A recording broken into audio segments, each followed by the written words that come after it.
wa mwaka 2025 2026. Pengine ulikuwa ni msimu wa namna gani kwa upande wako? Msimu ulikuwa ni mgumu, msimu ulikuwa na kiushindani, na niwe mkweli, niwe muwazi, kila timu ni deserve kwa mabingwa msimu huu. Ukiangalia Yanga walivyocheza, ukiangalia Simba walivyocheza, unaweza kusema yes, kama ingelikuwa sio bahati na umakini wa klabu ya Yanga, basi ni dhahiri shahiri kwamba Simba angechukua nafasi ya kuwa bingwa msimu. Lakini kila mwenye kuombewa na kila mwenye kuhitaji anapata. Yanga alihitaji ubingwa kwa namna yoyote na akapata, lakini haitaondoa uhalisia, haitaondoa ubora ambao alikuwa na Simba msimu uliopita. Kwa maana nikasema miongoni mwa misimu bora kabisa ambao tangu mimi napata fahamu kuishuhudia, basi ni msimu 24 na 25 ambao umekwenda kumalizika juzi kati. Yes. Sawa, pengine labda Young Africans wafanye maboresho sehemu gani kuelekea katika msimu ujao, kwa sababu tunaona Young Africans amemaliza msimu huu hakuwa vizuri sana hivi, kwa sababu bingwa msimu uliopita yani alitofautiana sana na Simba kwenye alama zile za ushindi. Kwa msimu huu ametofautiana alama 2 tu, pengine angecheza kidogo pale Zanzibar na Azam FC, pengine Simba angetangazwa kuwa bingwa. Je, sehemu zipi zirekebishwe kwa upande wa Young Africans? Ni misimu miwili mfululizo Yanga anakwenda kuchukua ubingwa kwa tofauti alama 2. Msimu wa mwaka juzi mechi ya mwisho wa Yanga na Simba imekwenda kumalizika Yanga kushinda goli 2, lakini pia msimu huu Yanga amemaliza kuwa bingwa dhidi ya Simba kwa tofauti alama 2. Hii ni dhahiri kwamba kuna mabadiliko ndani ya Yanga, kuna mabadiliko ya uwajibikaji ndani ya Yanga, lakini pia kuna mabadiliko ya wachezaji ndani ya Yanga. Ni ngumu sana Yanga kuchukua ubingwa dhidi ya Simba kwa tofauti alama 2, lakini kwa misimu miwili mfululizo tunaona hali hii imetokea.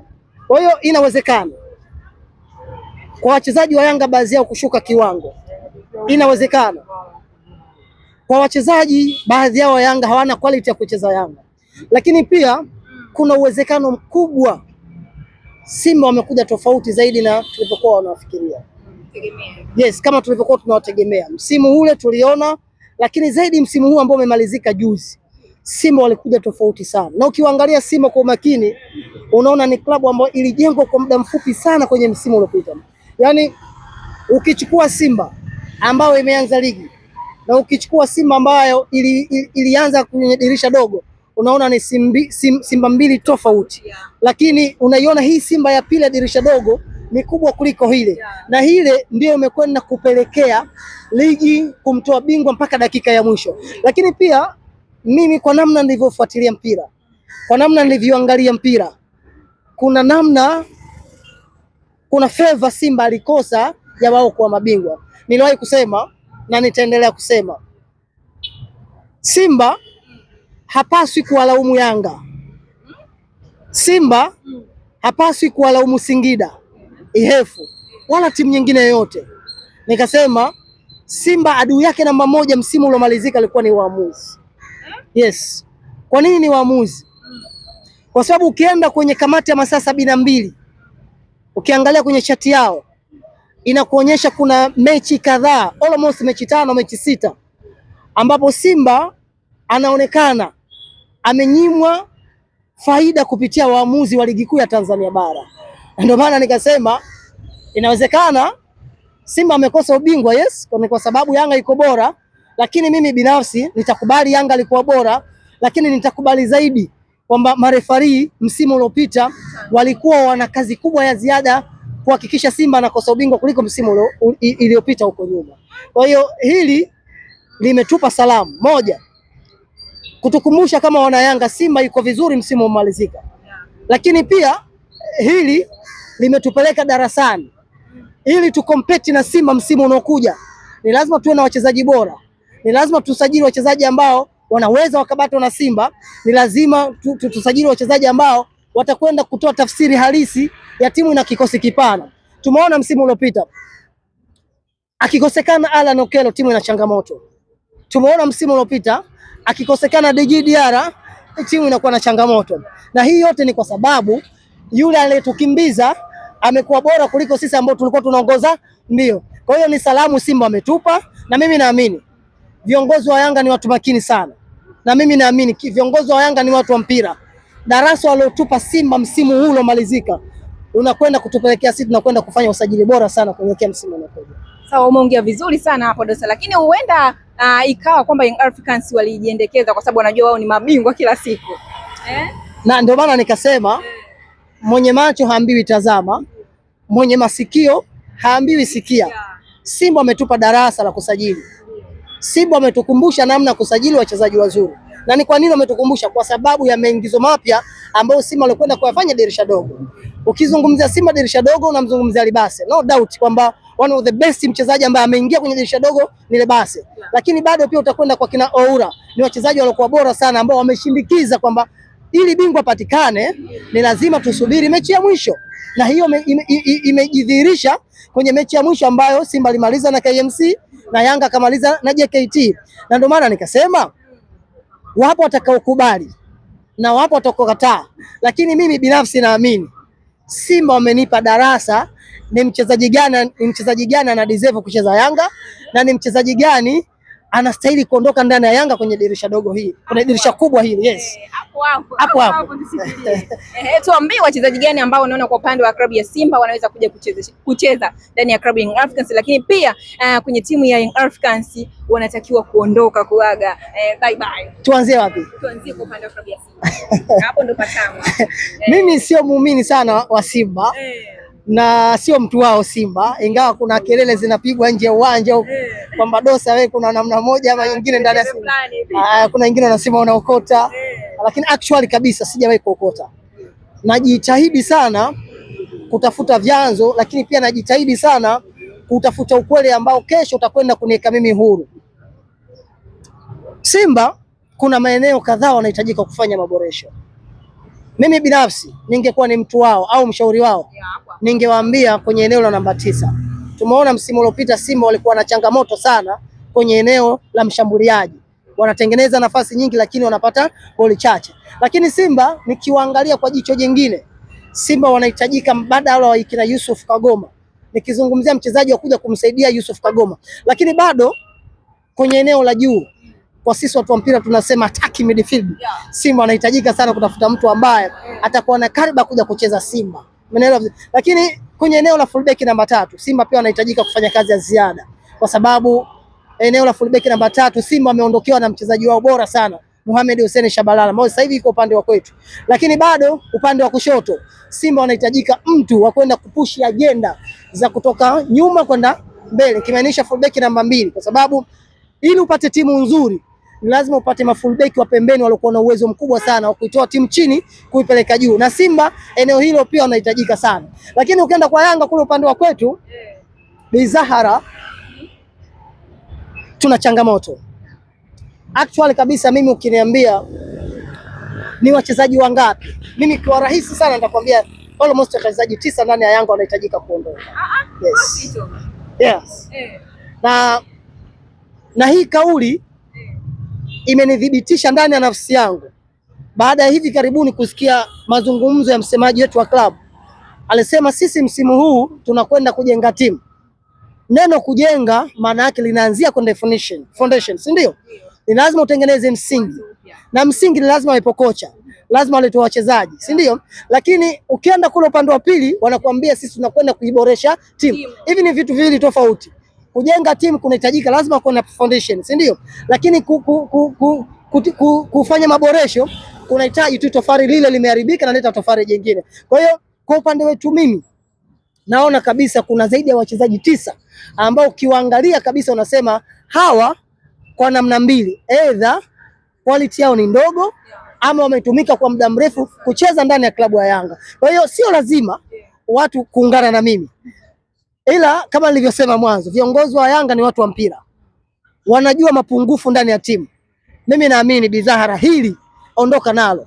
Ili Yanga iwe bora inahitajika zaidi ya wachezaji 10 msimu unaokuja. Ili Yanga iwe bora inahitajika zaidi ya wachezaji 10 msimu unaokuja. Sawa, umesema wachezaji 9 wanatakiwa kuondoka pale katika timu ya Young Africans. Je, ni wachezaji gani hao? Tupe za ndani kabisa hizo.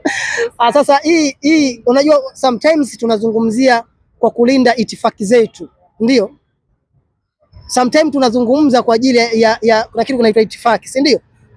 Nikisema niwataje kwa majina kuna namna nitaleta mkanganyiko, lakini itoshe tu kuelewa kuna wachezaji wasiopungua 9 wanahitajika kutupisha ili tutengeneze projekti nyingine either ya msimu unaokuja ama kuelekea misimu mitatu mbele, ambao tutakwenda kukompiti kwenye mashindano ya kimataifa, ambao tutakwenda kurudisha utawala wetu kwenye ligi kuu, ambao msimu uliopita tulikuwa tuna heng.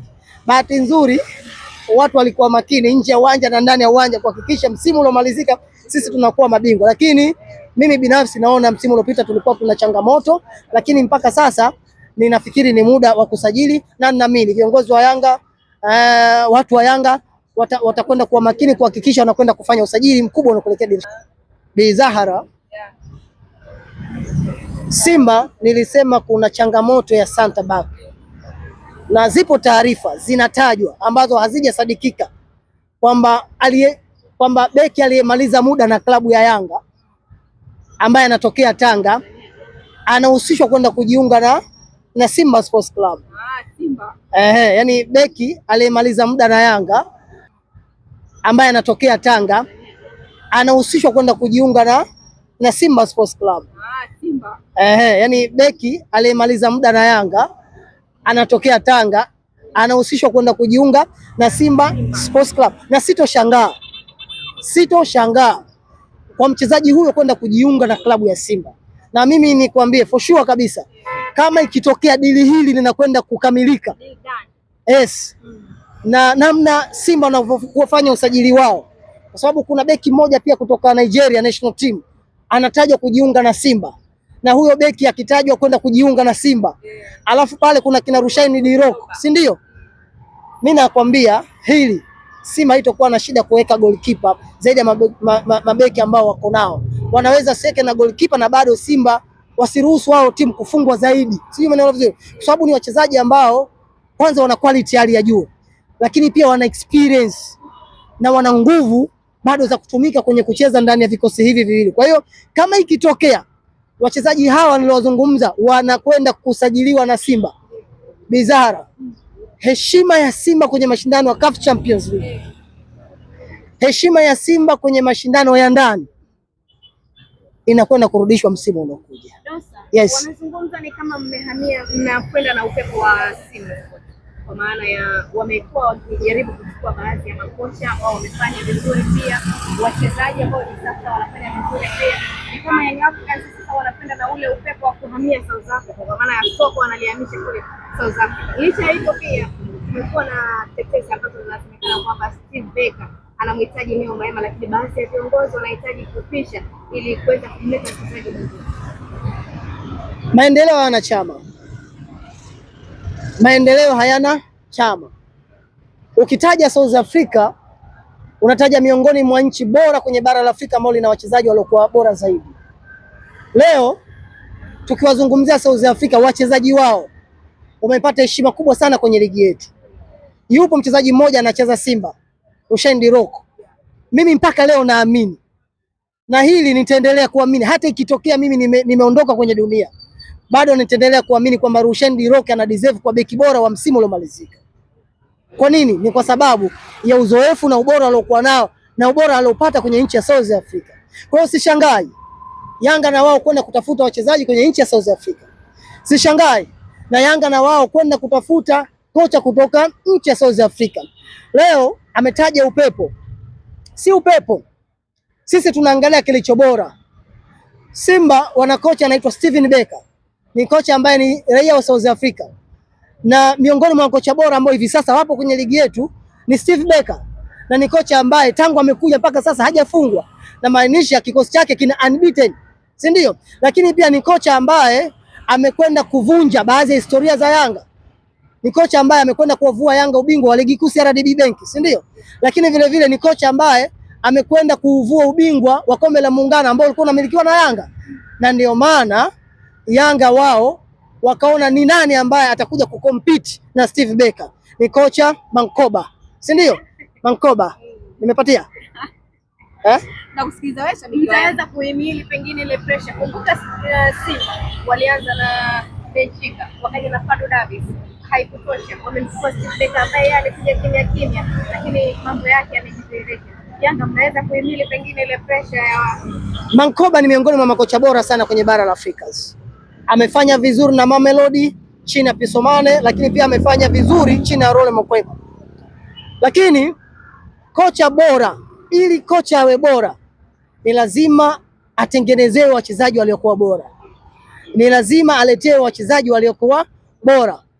Amezungumzia kuhusiana na Benchika. Wakati Benchika anatoka kule USM Alger alikuwa ni kocha bora kwenye bara la Afrika. Amekuja Simba, hakutumia muda mrefu amefukuzwa, na hakufukuzwa kwa bahati mbaya. Amefukuzwa kwa sababu wachezaji waliokuwepo kwenye kikosi cha Simba hawakuwa kiendana naye, hawakuwa na kiwango bora, na ndio maana Simba wakaona kocha huyu tunamlipa mshahara mkubwa, ni bora tubaki nao wachezaji ambao kandarasi yake ni muda mrefu, lakini kocha tuachane nao. Na ndio maana mimi nikasema Yanga haitoshi kuwa na kocha bora tu. Yanga inahitajika kocha bora, lakini pia inahitajika wachezaji waliokuwa bora, wachezaji ambao wanaweza kukompiti kwenye mashindano makubwa. Lakini kipimo cha Mankoba ni tarehe 12, tutajua kwamba ni kocha huyu alikuwa ni bora, ni kocha huyu ni promotion tunazompa, ama ni kocha huyu ni matokeo ya mwendelezo wa Mamelodi ilikuwa yanambeba. Ndio maana mimi nikasema ili tumpime Mankoba, Zahara na Eliza, insha Allah tusubiri tarehe 12. Huko alipotoka amekompiti vizuri sana akiwa Mamelodi na Steve Becker akiwa Stellenbosch, na amewini kwenye 1v1 akiwa yeye ameshinda zaidi ya mara 6, si ndio? Lakini huku anakuja kutana na timu nyingine, anakuja kutana na nchi nyingine, lakini pia na wachezaji wengine. Lakini favorite ya Steve Becker, kikosi chake bado kipo, si ndio? Lakini pia ukimwangalia Steve Becker ana favorite nyingine, kikosi chake kinakwenda kwenye mashindano ya Kagame. Kwa hiyo inawezekana Simba hahitaji pre-season, kwa sababu anakwenda kucheza mashindano ya Kagame, mashindano ambao watu wanacheza very serious game, si ndio? Hii itawajenga Simba kuitengeneza timu, lakini vile vile itakwenda kuwatengenezea Simba ni mchezaji gani sahihi ambao tutakwenda naye kwenye mechi ya tarehe 12. Kwa hiyo niwaombe, ili maswali ya Mankoba na Steve Becker, mimi naombeni insha Allah kwa uwezo wa Mwenyezi Mungu mpaka tarehe 13 mwezi Agosti nitakuja kuwajibu vizuri kwamba ni kocha anayestahili kuchezea Yanga moja kwa moja ama sio kocha kama kocha aliondoka. Asante.